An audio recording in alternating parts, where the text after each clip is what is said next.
ऐसा ही है। एस्टेब्लिशमेंट अगर वो पीछे जाती है बगैर माफ़ी किए बगैर वो सेटल करती है तो उनका सियासी रोल भी, उनकी सियासी जो एक अथॉरिटी है पाकिस्तान के सिस्टम पे, वो पीछे जाती है। सो दोनों को तो स्टेक्स सारे पॉलिटिकल हैं, वो हमारी एस्टेब्लिशमेंट क्यों या खान साहब क्यों।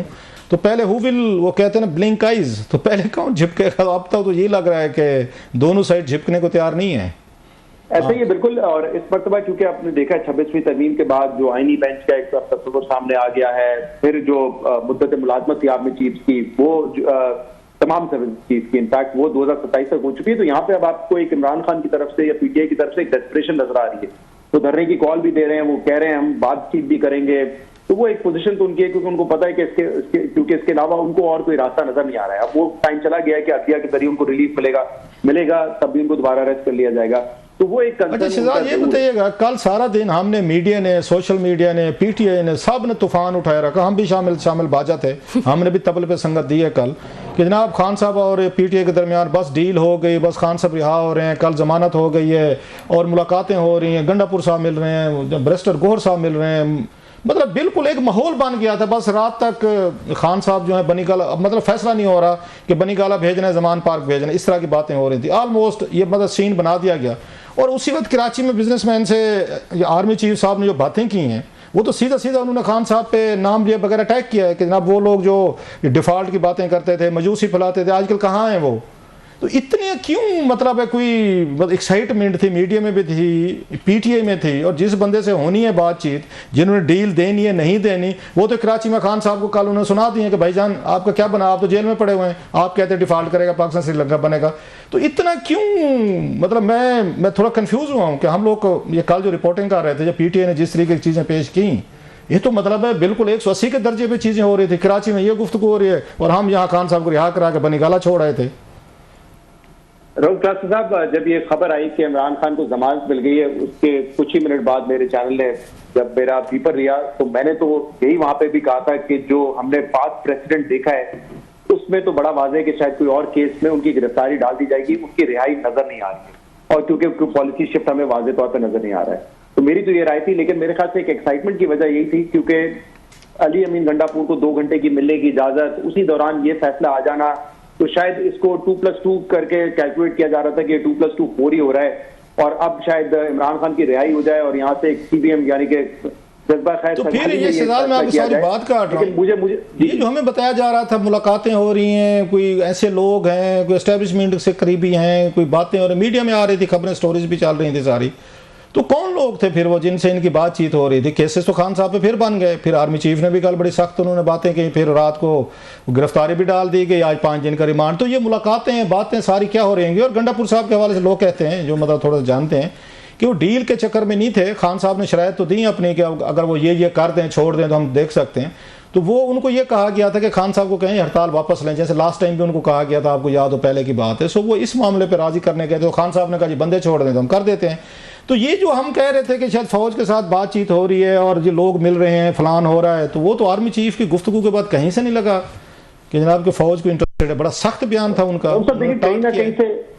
कहीं ना कहीं से ये तो बातचीत तो हुई है, सभी जेल के दरवाजे उस तरीके से खुल गए जहाँ 2-2 घंटे की 2 दिन मुलाकातें हुई, वरना फिर सियासी रहनुमाओं की मुलाकातें इसलिए थी कि खान साहब को राजी करें कि अपनी कॉल वापस लें, इसके लिए थे, नॉट फॉर एनी डील। और खान साहब ने जवाब में अपनी शरायत रखी कि जनाब वो उनको कैदियों को छोड़ दें जो पकड़े हुए हैं। अपना भी कहा कि आपके पास बड़ा अच्छा मौका है, मेरी जमानत हो गई, नया केस ना बनाए, मुझे जाने दें। ये तो खान साहब ने आज कहा भी है। सो गुफ्तगू तो इस पे हो रही थी कि आप अपनी कॉल वापस लें, और उसके तो खान साहब ने जवाबन शर्तें रखी कि अगर हम आप कॉल वापस लेते तो हमें क्या मिलेगा इसमें से।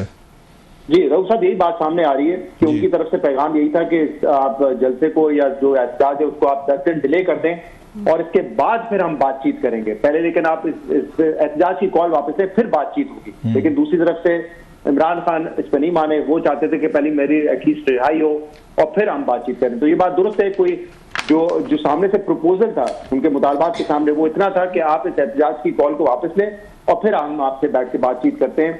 जो 3 नुकात तहरीक इंसाफ हैं उन पर मानने से किसी कोई एग्रीमेंट किसी किस्म का दूर तक नहीं हुआ था। शहजाद ये भी बताइएगा कि अब आगे क्या होगा, क्योंकि खान साहब ने ये कहा है कि एहतजाज भी होगा और मुज़ाकरात भी होंगे। वैसे तो मोहसिन नकवी साहब ने काफ़ी क्लियरली कह दिया कि मुज़ाकरात नहीं हो सकते, जो धमकी भी दे उनसे मुज़ाकरात नहीं होंगे, लेकिन ऐसा लगता है कि इंगेजमेंट जो है वो वहीं से आ रही थी ज़राए के मुताबिक कि वो इंगेज करना चाह रहे थे और अली अमीन गंडापुर साहब जो हैं वो पैगाम लेकर जा रहे थे।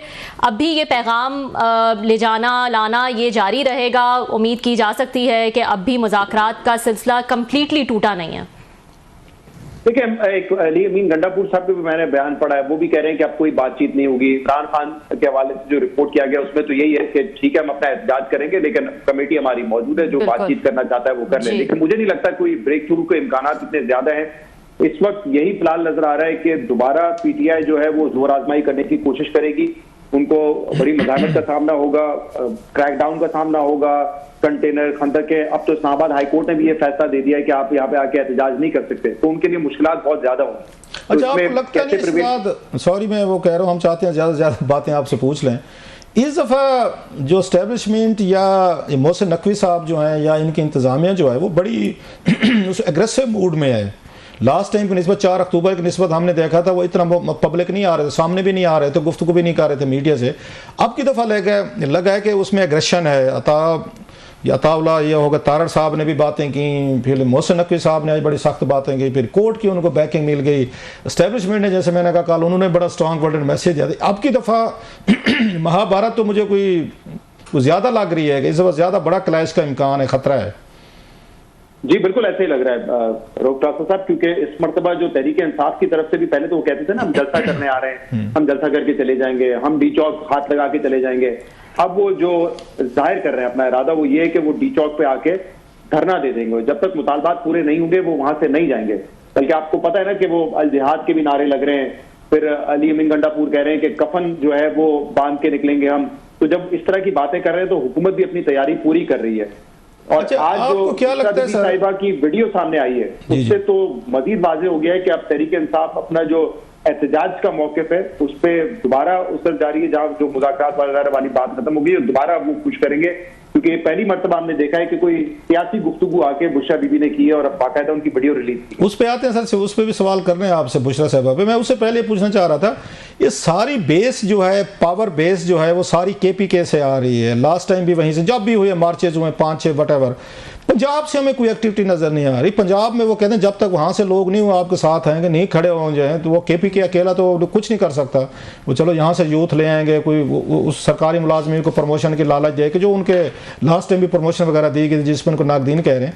तो पंजाब पे तो कोई बात ही नहीं हो रही, ना पंजाब का कोई हमें लीडर नजर आ रहा है, ना कोई जलसा जुलूस, ना बंदे, ना कोई वॉइस हो। पंजाब अचानक क्यों इतना खामोश हो गया है कि वो केपीके के साथ या इनकी पीटीए के साथ अलाइन नहीं कर रहा? सारा जोर आपको यहाँ पे नजर आ रहा है, ये केपीके का नजर आ रहा है। पंजाब से को लगता है कि काफिले आएंगे 4-5 किलोमीटर का सफर करके? साहब मेरे ख्याल से बड़ी सिंपल वजह है, क्योंकि केपी में इनकी हुकूमत है। ट्रांसपोर्ट हो, पेट्रोल हो, लॉजिस्टिक्स हो, बड़ा आसान है। ना पुलिस रोकती है ना कोई और रोकता है, तो आसानी केपी बॉर्डर तो आप क्रॉस कर जाते हैं। मसला होता है जब आप अटक के पास पहुंचते हैं, संजानी पर पहुंचते हैं, तो वहां पे फिर आपके साथ जो है इशू शुरू होता है, जहां से फिर आईसीटी का डोमेन शुरू हो जाता है। पंजाब में इनकी हुकूमत नहीं है, तो जो मज़ाहमत में जो क्रैकडाउन नजर आता है इस्लामाबाद में, वो पंजाब में पहले ही शुरू हो जाता है। अभी खबरें आ रही है कि पंजाब में दीगर उनके जो कारकुनान है, ओहदेदार हैं, उनके घरों पर छापे मारे जा रहे हैं, उनकी फैमिली को हरासा किया जा रहा है। तो ये जो ताकत होती है उसमें तो हमें नजर आ रहा है कि लोग शायद वोट देने के लिए तो निकल जाते हैं, लेकिन कोई धरना देने, एहतजाज कर रहे हैं, शायद उसमें लोग उतनी जरूरत नहीं। अच्छा, आपको शायद याद होगा कि सलमान अकरम राजा साहब, वो सेक्रेटरी जनरल है पार्टी के, सर बड़ा ओहदा है, उन्होंने डिस्करेज किया था इस तरह के धरनों को। शेर अफजल साहब ने भी ये बात की थी, मतलब, और लोग फिर पड़ जाते हैं उनको। उन्होंने कहा आपके 8-10 हज़ार से तो कुछ नहीं होता। पहले भी आप 8-10 हज़ार ले आते हैं, 2-3 हज़ार बेचारा गिरफ्तार हो जाता है, 2-4 हज़ार को पुलिस वाले मारते हैं, वो जेलों में पड़े रहते हैं, बाकी तितर बितर हो जाए। उन्होंने कहा 3-4 लाख बंदा होगा तो कोई बात बनेगी। तो ये परसों ले आएंगे 3-4 हज़ार बंदा, अगर सॉरी ये उसमें 3-4 लाख बंदा ले आएंगे केपीके से निकाल के, क्योंकि वो कहते हैं इसके बगैर इनकलाब तो नहीं आता, इसके बगैर तो आप कुछ नहीं कर सकते। ये या फिर वही कुछ होगा जो पिछली दफ़ा 4-5 बेचारे हमारे पश्तून भाई आते हैं और हर दफ़ा यहाँ पे पुलिस पकड़ लेती है, या आंसू गैस, लाठी चार्ज, गिरफ्तारियाँ, या वही रिपीट होगी।